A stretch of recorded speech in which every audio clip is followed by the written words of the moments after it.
Shalom, salam berkat dari kami untuk pendengar sekalian. Saat ini pendengar akan diberkati dengan program Hari Ini Harinya Tuhan bagian yang ke-8.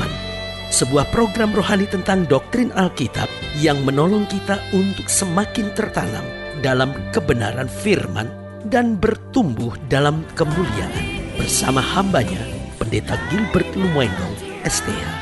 Banyak orang merasa doktrin Alkitab sebagai sesuatu yang membingungkan. Tetapi tahukah saudara bahwa doktrin Alkitab intinya adalah memahami Alkitab dengan benar, dengan pemahaman yang sistematis, sehingga kita terus dapat tertanam di dalam kebenaran firman, sehingga kita terus bertumbuh di dalam kemuliaan Allah.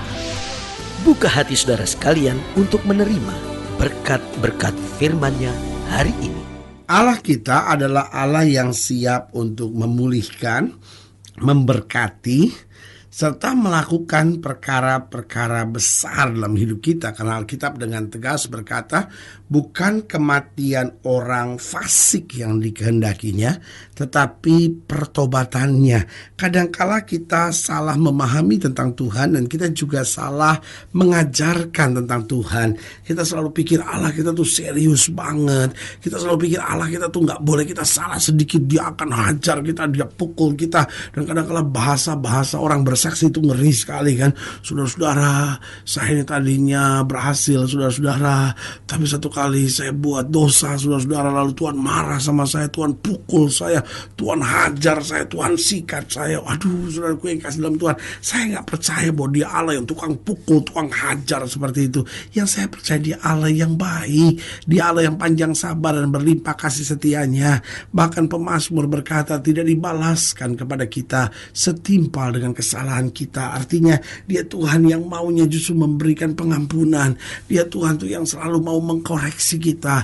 Dia Tuhan tuh justru yang mau memanggil kita dan berkata, mari kamu yang letih lesu dan berbeban berat, aku akan berikan kelegaan kepadamu. Aku tahu kamu salah, aku tahu kamu sudah melakukan tindakan yang mengecewakan aku, tapi mari, ayo kemari bertobat. Dan kalau kita mau bertobat, Alkitab bilang walaupun dosamu merah seperti karmisi, akan diputihkan putih seperti salju. Bahkan Alkitab berkata kalau kita mengaku dosa kita, Allah itu setia dan adil. Dia akan mengampuni, dan bukan cuma mengampuni, dia menyucikan kita dari segala kejahatan kita. Jadi saudaraku yang kasih dalam Tuhan, Allah itu rencananya luar biasa. Dia mau memulihkan, dia mau memberkati, dia mau melakukan perkara-perkara besar dalam hidup kita. Bahkan mau menyelamatkan kita dan mau menuntun kita membawa sampai surga. Karena dalam rencana Allah, ia tidak pernah menghendaki kehancuran, kerusakan, dan kebinasaan, tetapi rancangan yang penuh dengan damai sejahtera. Haleluya.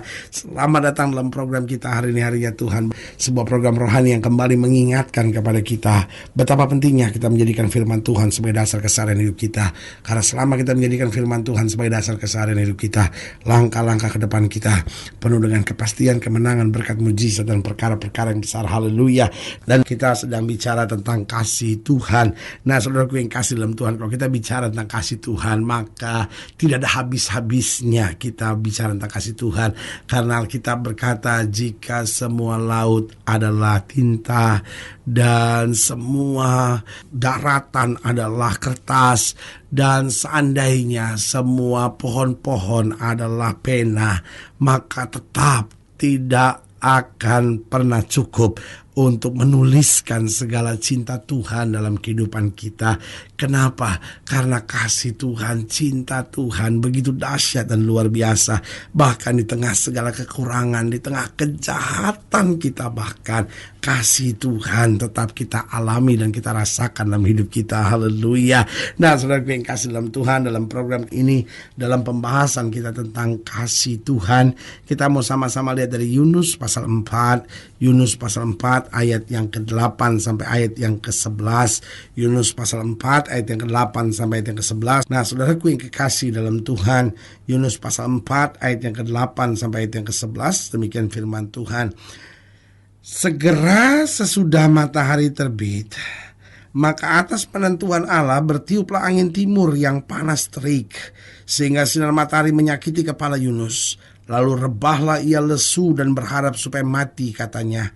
lebih baiklah aku mati daripada hidup. Tetapi berfirmanlah Allah kepada Yunus, layakkah engkau marah karena pohon jarak itu? Jawabnya, selayaknya lah aku marah sampai mati. Lalu Allah berfirman, engkau sayang kepada pohon jarak itu, yang untuknya sedikit pun engkau tidak berjerih payah, dan yang tidak engkau tumbuhkan, yang tumbuh dalam satu malam dan binasa dalam satu malam pula.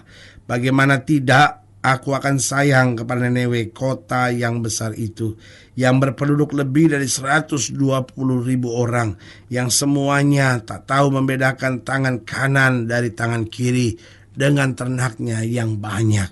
Nah, saudaraku yang kasih dalam Tuhan, kalau kita bicara tentang kasih Tuhan, pertanyaan kita lah, kapan sebetulnya Tuhan mulai mengasihi kita? Yang pertama saya pelajari, Tuhan mulai mengasihi kita ketika kita masih berdosa. Yesus berkata, anak manusia datang bukan untuk mencari orang benar, tapi mencari orang berdosa. Saudaraku yang kasih dalam Tuhan, justru Tuhan mengasihi kita ketika kita masih hidup dalam dosa, ketika kita masih mengecewakan Tuhan, ketika kita masih menyakiti hati Tuhan. Karena itu saudaraku yang kasih dalam Tuhan, sudah saatnya kita berhenti berbuat dosa. Sudah saatnya kita pikir, aduh Tuhan, saya kok mengecewakan Tuhan, tapi Tuhan tetap mengasihi saya. Tuhan tetap memelihara saya. Tuhan tetap menyelamatkan saya. Tuhan tetap memberikan anugerah buat hidup saya. Saudaraku yang kasih dalam Tuhan, Tuhan saja mau menerima kita ketika kita masih berdosa. Pertanyaan saya sederhana hari ini, adakah kita mau menerima orang yang bersalah sama kita? Kadangkala kita bangga karena berkata, aduh Tuhan, saya dikasih ketika saya masih berdosa. Tetapi seringkali kita tidak mau menerima orang yang bersalah kepada kita. Kita sakiti, kita habisi, kita maki. Sampai kalau perlu kita hancurkan hidupnya. Saudaraku yang kasih dalam Tuhan, kita ini jahat, kita ini sadis, kita ini diterima Tuhan, dikasih Tuhan ketika kita masih berdosa. Tapi kalau suami salah, istri salah, anak-anak salah, kadang-kadang gak ada tempat untuk pengampunan di hati kita. Mari sebagai hamba Allah saya mau ingatkan, ingatlah kita dikasih Tuhan ketika kita masih berdosa. Sudah saatnya kita bilang, Tuhan saya tinggalkan dosa, tapi saya juga belajar untuk menerima orang lain apa adanya, mengasihi orang yang bahkan bersalah kepada saya. Yang kedua, kapan Tuhan mengasihi kita? Yaitu ketika kita mau menerima teguran. Saudaraku yang kasih dalam Tuhan, Tuhan mengasihi kita ketika kita masih berdosa. Lalu dia mulai atur hidup kita. Hal-hal yang salah dia mau tegur. Pertanyaannya, adakah kita mau terima? Kadangkala kita ini ketika ditegur oleh Tuhan masih mengeraskan hati. Saudara yang kasih dalam Tuhan, kalau kita masih mengeraskan hati, apa yang terjadi? Tangan Tuhan terlepas dalam hidup kita, maka binasalah kita oleh serangan-serangan dunia ini. Karena kita bilang lawan musuh iblis sama seperti singa yang berkeliling. Artinya Tuhan gak harus mukul kita, Tuhan angkat aja tangan dari kita, maka singa ini akan menghabisi saudara. Karena itu saudara yang kasih dalam Tuhan, Tuhan mau tegur kita, kasih tahu, nak jalan itu berbahaya, nak jangan jalan ke sini, nak jangan buat ini, nak jangan mengucapkan kata-kata seperti ini, kamu akan binasa, kamu akan hancur. Waktu kita mau menerima teguran, maka kita lihat kasih Tuhan makin luar biasa dalam hidup kita. Dan yang ketiga, kapan Tuhan mengasihi kita? Yang ketiga, kita mulai sadar bahwa Tuhan mengasihi kita, yaitu ketika kita mau berbalik dari jalan-jalan kita yang jahat. Saudaraku yang kasih dalam Tuhan, seberapa jahat kita pun, itu bukan persoalannya. Tuhan siap mengampuni dosa kita, asal kita mau berbalik. Sekecil apapun dosa kita, kita bisa binasa kalau apa? Kalau kita tidak mau berbalik, kalau kita tidak mau mengakui kesalahan kita, kalau kita nggak mau bertobat dari dosa yang kecil itu. Tapi sebaliknya, walaupun dosa kita sebesar apapun, tapi kita mau berbalik dari jalan-jalan kita yang jahat dan berkata, Tuhan, saya mau menjadikan Yesus sebagai penuntun, sebagai gembala yang agung dalam hidup saya. Maka saudara akan melihat kasih Tuhan makin luar biasa lagi. Ingatkah saudara akan penjahat di sebelah kanan Yesus itu?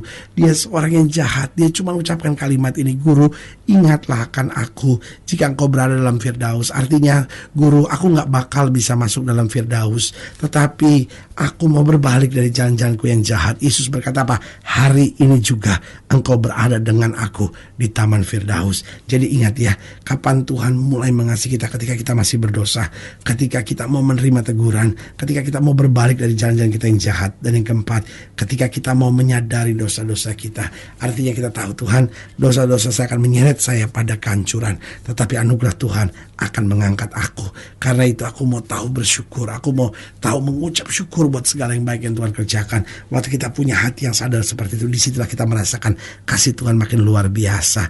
Apa bukti kasih Tuhan dalam hidup kita? Yang pertama, Dia menerima kita apa adanya. Haleluya. Bahkan ketika kita salah, ketika kita lemah, ketika kita berbuat hal-hal yang mungkin mengecewakan Tuhan sekalipun, Tuhan menerima kita apa adanya. Karena Tuhan siapkan sesuatu yang baik. Lalu kemudian Dia perbaiki kesalahan-kesalahan kita. Setelah Dia menerima kita apa adanya, Dia nggak membiarkan kita apa adanya, tapi Dia mulai memperbaiki kesalahan-kesalahan kita. Ini yang seringkali berat.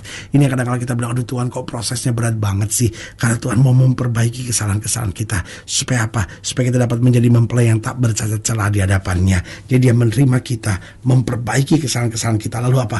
Mempersiapkan keselamatan yang kekal buat kita. Saudaraku yang kasih dalam Tuhan, Dia persiapkan keselamatan buat kita. Karena itu ketika anak sulung itu ada di rumah, maka si bapak ini berkata, kamu selalu ada di rumah. Artinya kamu selalu menerima keselamatan, kamu selalu menerima yang baik. Tapi waktu anak bungsu ini pulang, dia buat pesta yang besar. Kenapa? Karena ini bicara tentang keselamatan kita. Kalau satu orang bertobat, seluruh isi sorga bersorak-sorai. Ini bukti kasih Tuhan, target Tuhan dalam hidup kita, supaya kita diselamatkan. Tapi bukan hanya kita, aku dan sisi keluargaku. Artinya kita dan sisi keluarga kita dan seluruh rumah tangga kita itu akan diselamatkan oleh Tuhan. Dan yang keempat, apa bukti kasih Tuhan? Dia menyertai kita untuk terus menyempurnakan kita. Yesus berkata, aku tidak meninggalkan kamu seorang diri sebagai tim piatu. Aku memberi seorang penolong lain. Ia akan menyertai kamu. Dia sempurnakan kita sampai kita menjadi yang tak bercacat celah di hadapannya. Haleluya. Saudaraku yang kasih dalam Tuhan, jika ingin dilayani lebih jauh, hubungi kami melalui telepon, hubungi kami melalui surat, kunjungi website kami. Karena kami ada untuk membawa Bapak Ibu sudah senantiasa lebih dekat pada Tuhan dan mengalami kasih kuasa mujizat yang luar biasa. Secara khusus melalui program ini juga saya mau berdoa buat setiap saudara yang sakit, setiap saudara yang berbeban berat, karena saya percaya bahwa bagi Allah tidak ada perkara yang mustahil. Dan saudara-saudara yang didoakan secara khusus boleh taruh tangan kanan saudara di dada, dan kita akan berdoa. Mari kita berdoa. Bapa, dalam nama Yesus, hamba doa buat setiap pendengar sekalian, bahkan setiap mereka yang taruh tangan kanannya di dada. Hamba doa di dalam nama Yesus, anugerah berkat kasih Tuhan boleh mengalir dalam kehidupan mereka. Tuhan boleh menjamah, Tuhan boleh menguatkan, Tuhan boleh memampukan mereka senantiasa untuk hidup di dalam kehendak Tuhan. Karena kami sadar ketika kami masih berdosa, Tuhan justru mengasihi kami. Itu sebabnya kami tidak mau kembali pada dosa kami. Tolong kami untuk hidup menyenangkan hati Tuhan, sehingga kami terus diperbaiki, kami terus disempurnakan, sehingga hidup kami berkenan kepada Tuhan. Di dalam nama Yesus kami berdoa. Haleluya. Amin. Saudaraku yang kasih dalam Tuhan, kita sudah berdoa. Ingat, tidak pernah Allah lalai menepati janjinya. Inilah saatnya buat kita untuk bangkit, bersemangat, bersuka cita dalam menghadapi segala perkara. Karena kita tahu berkat Tuhan, anugerah Tuhan, kasih sayang Tuhan selalu terbaik dalam hidup kita. Doa saya menyertai saudara sampai berjumpa pada program berikut, dan jangan lupa jadikan hari ini harinya Tuhan. Haleluya.